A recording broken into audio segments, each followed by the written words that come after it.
what you're calling risk stratification discrepancies really were the fact that this study was designed before the 2020 guidelines, so it didn't strictly follow the inclusion criteria for low risk or intermediate risk.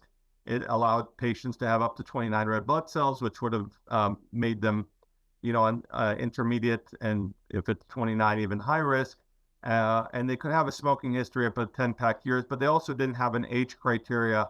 And in the 2020 guidelines, anybody over 60 became high risk, even though I can't say that a 60-year-old woman with 3 red blood cells who never smoked really is high risk for bladder cancer. But based on the guidelines, that is where that patient would fall. But nonetheless, like I said, the real issue is that this study was designed earlier, and so it used different classification for lower risk versus not lower risk.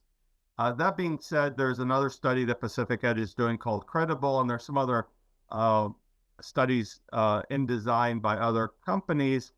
And the Credible study will include all patients with microscopic hematuria, and hopefully by having broader studies, we'll be able to determine the role of markers in microhematuria patients overall.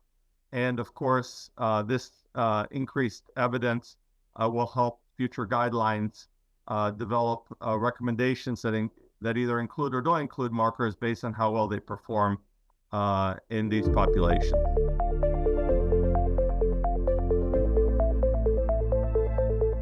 So as I mentioned, the Credible study, which is launching now, will include patients at all risk groups with microscopic hematuria.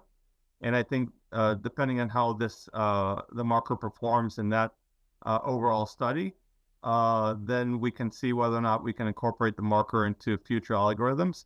I think that's something that the hematuria guidelines, potentially at the next update, will be able to address more fully.